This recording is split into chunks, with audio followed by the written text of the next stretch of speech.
오늘 나하만과 게하시라는 제목으로 우리 함께 말씀을 나누려고 합니다. 엘리사는 엘리야의 뒤를 이은 북쪽 이스라엘에서 활동했던 선지자입니다. 그 당시 북이스라엘은 아람이라는 나라와 경계를 맞대고 있었습니다. 이 아람이라는 나라는 그 당시 그래도 강력한 힘을 가진 그런 나라였고, 이 북쪽 이스라엘과 싸울 때도 있었지만 또 좋은 그러한 평화롭게 지낼 때도 있었습니다.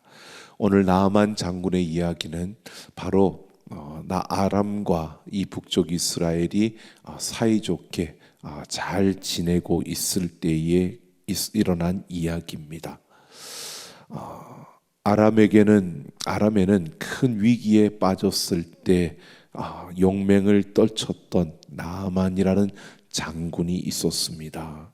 그는 왕의 신임을 받는 장군이었는데 안타깝게도 나병 환자였습니다. 그 나아만의 집에는 이스라엘과의 전쟁에서 포로로 잡혀온 젊은 소녀 이스라엘 여자가 여종으로 집안일을 돌보고 있었습니다. 이 이스라엘 여자는 나아만의 그 아내인 바로 그 집의 여주인에게 바로 자기의 고국인 북쪽 이스라엘의 사마리아에 있는 선지자에게 가면 주인의 병이 고침을 받을 거라고 이야기합니다.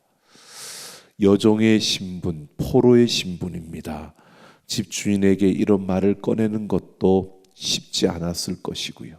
또 그 말을 듣고 이스라엘로 가는 그러한 모습도 참으로 쉽게 일어날 수 있는 일은 아니었습니다.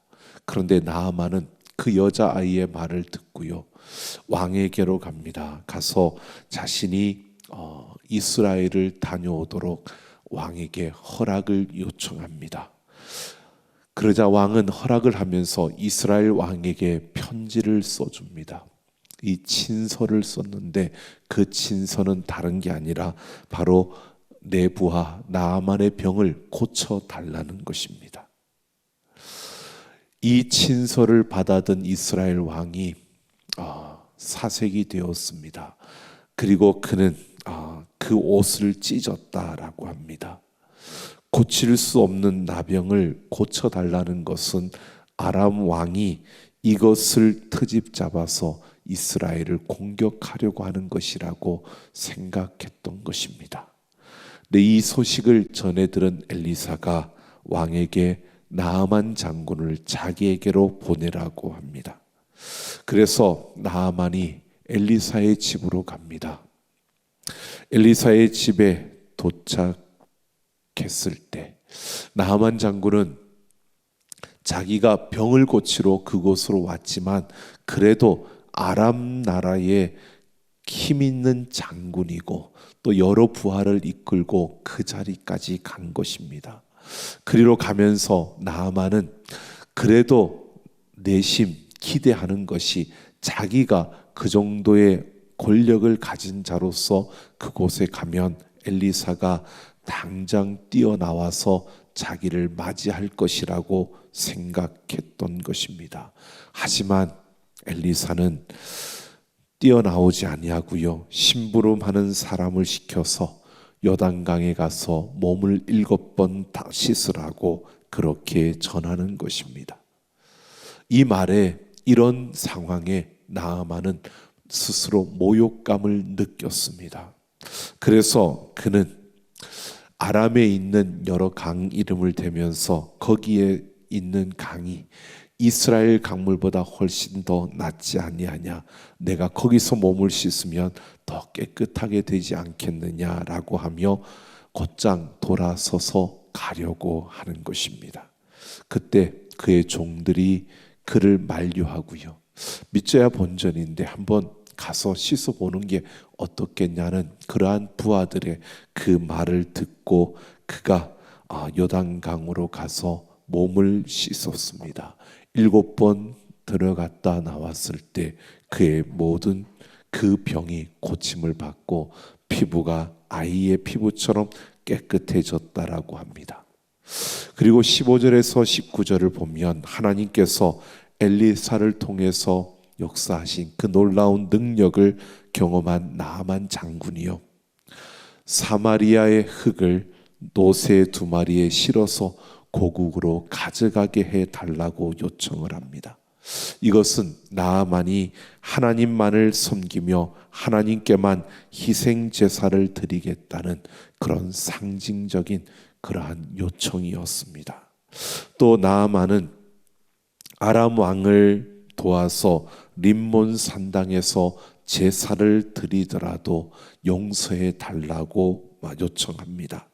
이런 나아만의 태도는요, 비록 자신이 아람이라는 이방 나라의 장군이었지만 하나님을 바로 인식하고 그리고 그 하나님을 바르게 섬기는 사람이 되었음을 보여주고 있는 겁니다. 병을 육신의 병만 고친 것이 아니라 그 영혼이 하나님을 만났고 그 하나님을 섬기는 자로 그가 살겠노라고 그 자신을 보여주고 있는 것입니다. 엘리사는 이런 나아만의 요청을 그대로 받아들였습니다. 이렇게 나아만의 이야기가 해피엔딩으로 끝나면 참 좋은데 20절 이하에서는 이제 엘리사의 사환 게하시가 등장하면서 이야기가 더 이어지는 것을 보게 됩니다. 자, 게하시는 나아만이 감사의 마음을 담아서 살해하는 것을 거절하는 엘리사의 그 태도를 못마땅하게 생각했습니다. 어쩔 수 없이 나아만은 감사하는 마음으로 선물을 엘리사에게 주려고 했지만 엘리사가 그것을 받지 않으려고 하니까 그대로 그 선물을 가지고 자신의 고국으로 돌아갈 수밖에 없었습니다. 이런 상황을 옆에서 보고 있던 게하시가 엘리사 몰래 나아만을 뒤쫓아 가는 겁니다. 그리고 엘리사의 심부름이라고 하면서 은과 옷을 달라고 나아만에게 요구했습니다.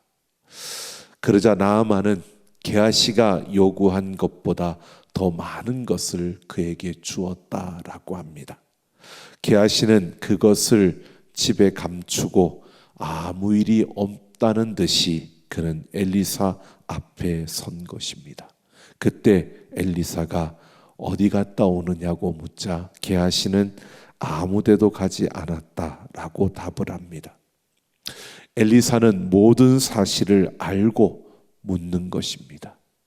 오늘 26절을 보면 엘리사가 한 사람이 수레에서 내려 너를 맞이할 때에 내 마음이 함께 가지 아니하였느냐라고 말합니다.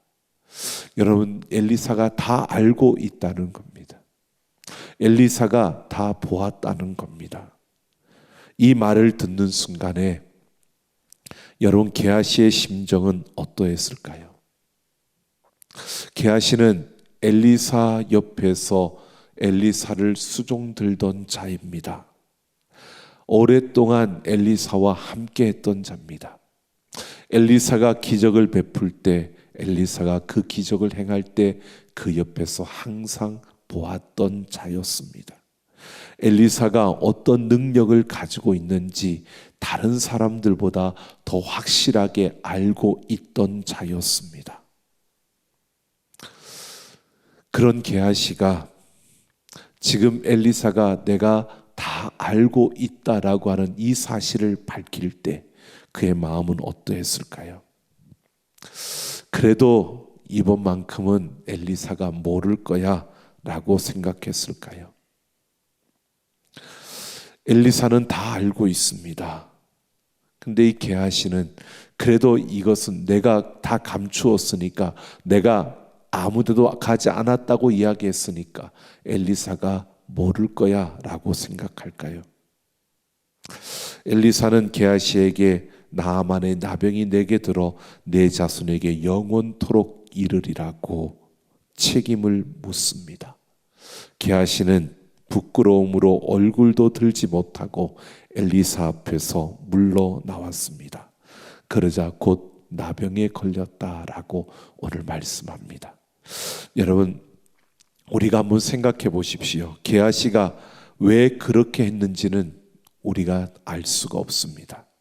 그런데 우리가 표면적으로 봤을 때 어떤 이유에서든지 게하시가 도적질한 것은 아닙니다.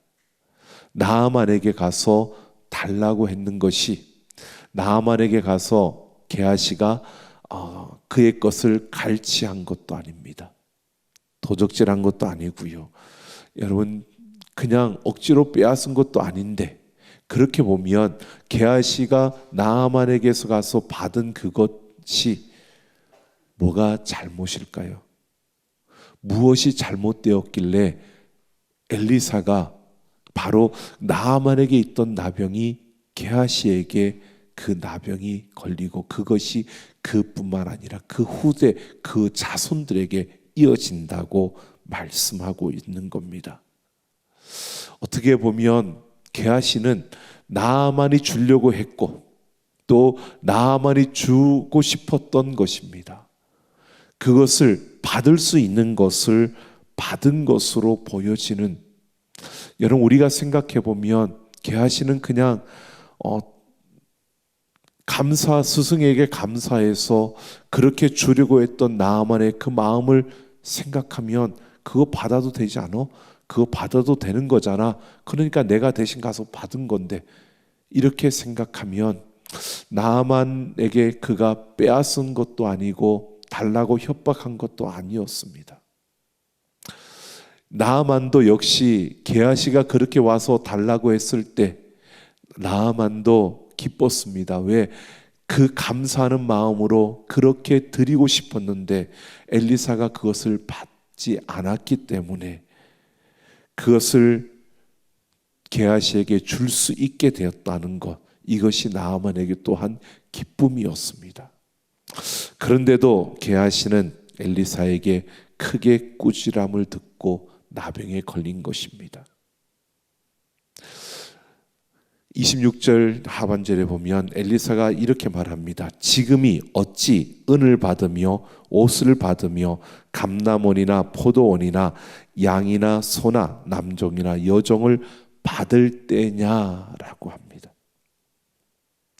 엘리사의 책망하는 말을 보면 게하시의 잘못은 때를 분별하지 못했다는 겁니다.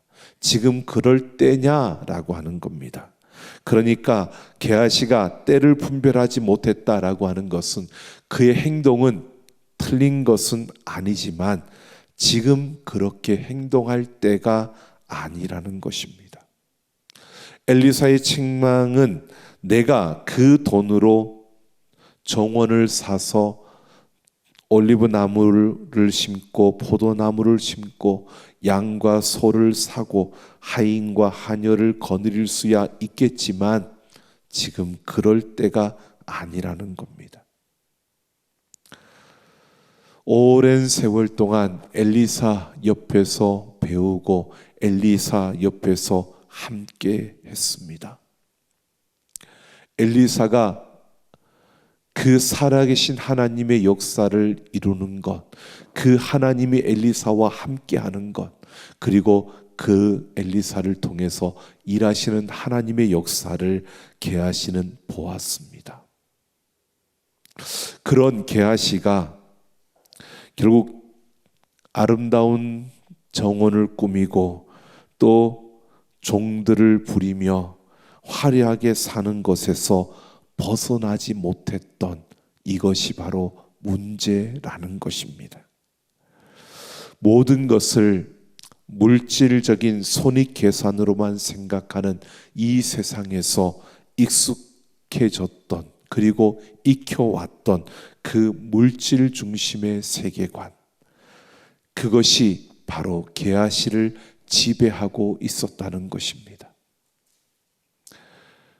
하나님이 역사하시는 것을 보고 하나님이 엘리사를 통해서 일하시는 것을 보고 하나님의 그 놀라운 일들을 보면서 그 시간을 보내왔던 게하시였지만 그는 여전히 물질 중심의 그 세계관에서 벗어나지 못한 그러한 모습으로 서 있었다는 것입니다.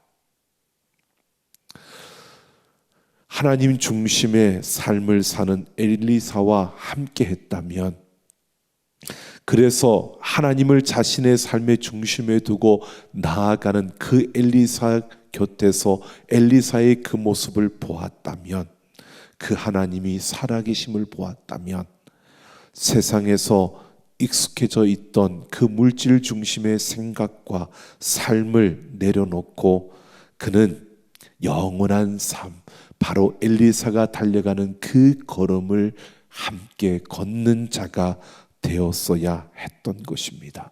그런데 그러지 못했다는 것입니다.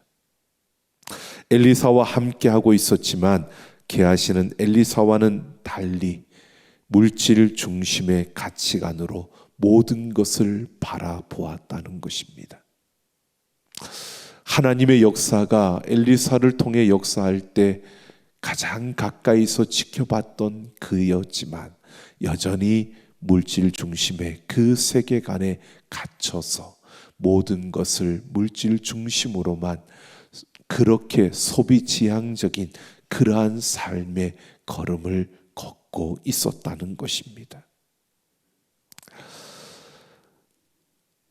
세상은 이렇게 소유지향적인 삶을 가장 바람직하고 올바른 것이라고, 그래서 모두가 그것을 성취해야 될 목표로 삼고 달려가야 하는 그러한 세상, 그러한 것이 잘 사는 것이고, 그것이 능력 있는 삶이고, 그것이 성공하는 삶이라고 말합니다.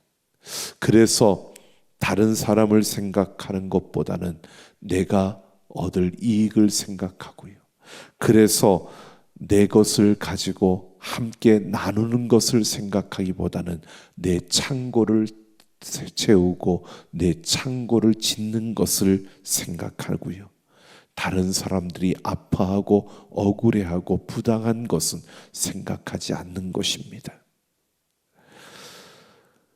아무리 정의를 말하고 아무리 부를 나누어야 한다고, 다른 사람을 배려해야 한다고 말을 해도 그것을 알아들을 수가 없는 겁니다.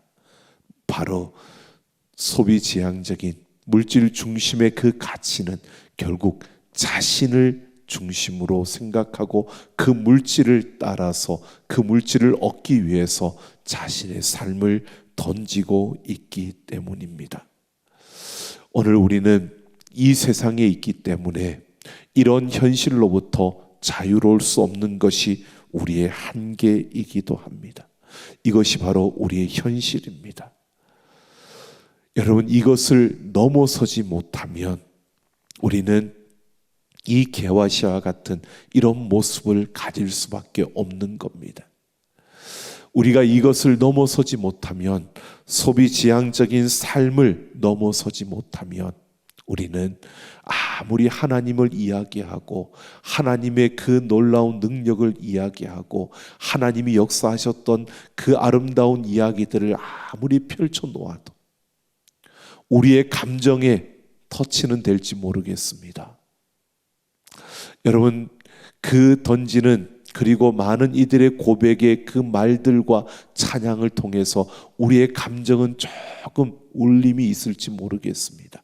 하지만 이 소비지향적인 삶의 그 세계관을, 그 중심을 넘어서지 못하면 결국 이 게하시처럼요, 결정적인 때에 우리는 물질 중심의 그 모습이 우리의 삶에서 드러나게 된다는 것입니다.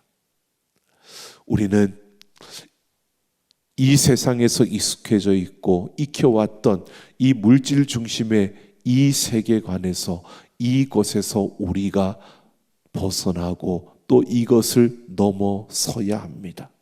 그러기 위해서는 우리는 하나님을 경험하며 바로 생명의 세계를 우리가 알아야 하는 것입니다. 오늘 엘리사는 똑같은 환경 속에 있었고 똑같은 그 자리에 있었지만 게하시하고는 다른 엘리사의 모습은요, 하나님이 살아계심을 그는 인식하였고 그 하나님이 살아계심을 그는 인정하였을 뿐만 아니라 그 살아계신 하나님 앞에서 그는 살아가고 있었던 겁니다. 그래서 16절을 보면요, 엘리사는 그 병을 낫게 해준 것에 대해서 보답하겠다는 나하만의 제의를 받고 그가 이렇게 말하고 있습니다. 여호와께서 살아계심을 두고 맹세하노니 내가 그 앞에서 받지 아니하리라. 엘리사가 이렇게 말하고 있는 겁니다. 내가 모시는 나의 주인이신 하나님은 살아계십니다. 그 하나님 앞에서 나는 이것을 받을 수 없습니다 라고 엘리사가 거절을 하는 겁니다. 나하만이 그 엘리사의 말을 듣고 그 모든 것을 다시 가지고 고국으로 가는 나하만의 모습을 한번 생각해 보십시오. 그래도 받으세요라고 하지 않고요, 그것을 가지고 돌아가는 그 걸음은요, 그가 말한 그의 고백을 그도 받아들였다는 겁니다. 살아계신 하나님, 내 하나님은 살아계신데 그 하나님 앞에서 나는 이것을 받을 수 없습니다 라고 하는 이 엘리사의 고백이요, 엘리사는 눈에 보이지 않는 그 하나님이 살아계시고 지금 그 가운데 계시다는 것을 그는 바라보았고 그 하나님을 의식하며 그 하나님 앞에서 자기가 해야 될 그 걸음을 걷고 있는 겁니다. 그러나 똑같은 그 자리에 있던 게하시, 그는 지금 무엇을 해야 될 때인지도 몰랐고 하나님이 그곳에 계신다는 사실도 인식하지 못했고 그저 그 마음에 있는 욕심과 욕망, 물질 중심의 그 세계관으로 가득 차 있는 그 자신의 욕망대로 그는 행하고 있었던 것입니다. 하나님이 살아계시다는 사실을 우리가 온전히 깨우친다면, 그 살아계시다는 사실을 우리가 인정하고 우리가 받아들인다면요, 삶의 중심에 하나님이 놓여 있고 우리의 삶의 중심에 하나님을 모신다면 우리는 더 이상 나만을 쫓아가는 것이 아닐 겁니다. 야비하게 공갈치며 더 많은 것을 갖기 위해서 거짓을 말하고 교묘하게 뇌물을 받으며 청탁하는 그러한 식으로 우리의 삶을 소비하지는 않는다는 것입니다. 오늘 우리는 살아계신 하나님을 우리는 바라보고 그 하나님을 믿고 그 하나님 앞에서 살아가는 자들이 되기를 예수님의 이름으로 축원합니다. 여러분, 하나님 살아계신 하나님이십니다. 우리 눈에 보이지 않지만 우리의 눈으로, 우리의 감각으로 그 하나님을 우리가 만질 수도 없고 우리가 그 하나님을 볼 수도 없지만, 그러나 그 하나님은 지금도 살아계시고 우리와 함께 하시며 우리의 삶의 어느 순간에도 우리를 놓지 아니하시는 하나님이신 줄로 믿습니다. 오늘 우리는 분명히 찬양으로도 여러분 고백하지 않았습니까?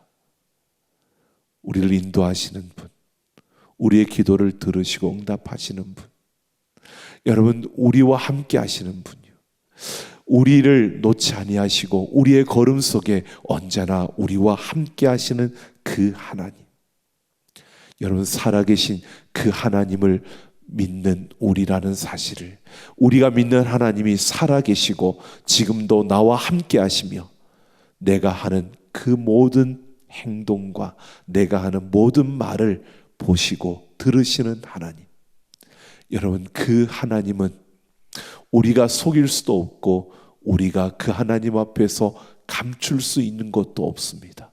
그 하나님 우리 모든 것을 아시는 줄로 믿습니다.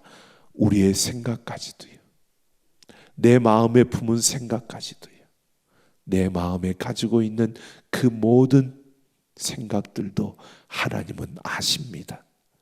병을 고치기 위해서 왔던 나아만은 병을 고침 받으면서 하나님을 하나님으로 볼 수 있었고 믿고 섬기는 자가 되었습니다.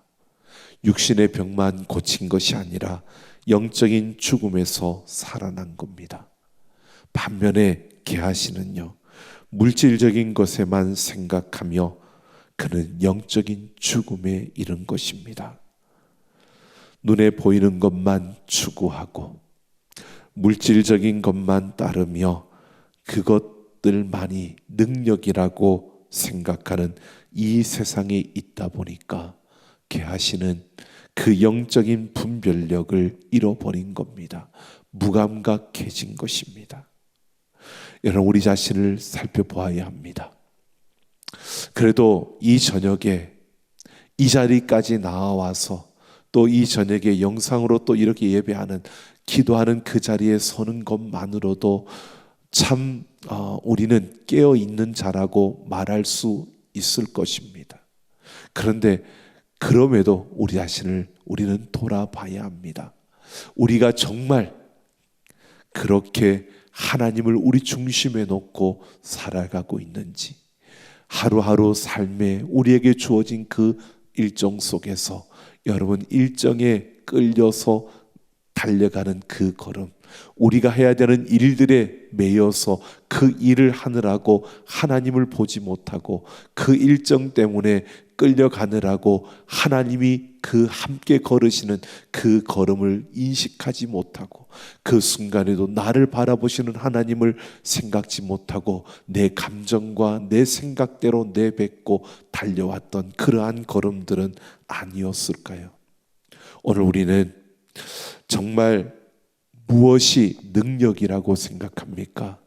우리는 세상에서 말하는 것처럼 많이 가지고 높은 자리에 올라가고 내가 강력한 힘을 가지면 여러분, 그가 능력을 가진 자고 승리한 자고 성공한 자일까요? 오늘 우리는 다른 어떤 것보다도요, 살아계신 하나님을 볼 수 있고 인정하고 그 하나님 안에서 그 하나님 앞에서 살아가는 자가 능력 있는 자고요, 그가 성공한 자고요, 그가 승리한 자임을 오늘 우리는 분명히 볼 수 있습니다.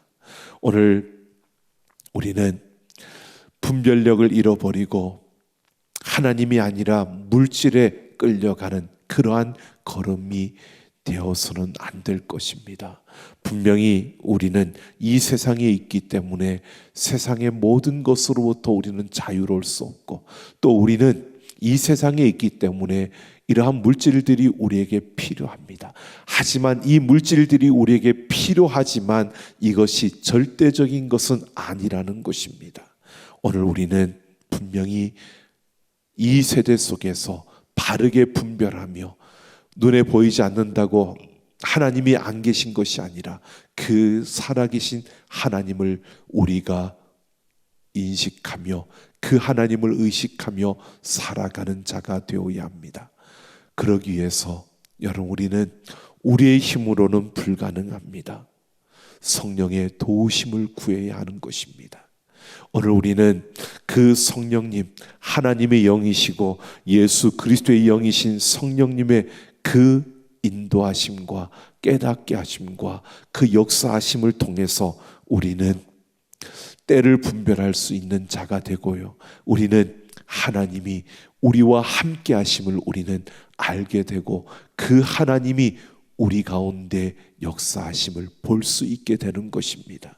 오늘 우리는 내가 눈에 보이지 않으면, 내 손으로 만져보지 않으면 내가 알 수 없다라고 하는 그 도마가 예수님의 다시 살아나셨음을 이야기할 때 내 손으로 그 못자국을 만져보지 않고서는 믿지 못하겠다라고 했던 것처럼요, 내가 육신의 눈으로 봐야만, 내가 감각적으로 그것을 느껴야만 하나님이 살아계신 것이 아니라, 여러분, 우리가 성령의 그 도우심을 통해서요, 정말 하나님이 살아계심을, 다른 이들은 몰라도 내가 그것을 볼 수 있고 그 하나님 앞에서 살아갈 수 있는, 아니 그 하나님을 내 삶의 중심에 모시고 살아갈 수 있다면 이것이 그 어떤 것보다도 강력한 힘이요 능력이 되는 것입니다. 오늘 우리는 바로 그 살아계신 하나님을 볼 수 있는, 그리고 그 하나님과 함께 살아가는 자들이 되기를 예수님의 이름으로 축원합니다. 시간 같이 함께 찬양하고 기도하는 시간 갖겠습니다.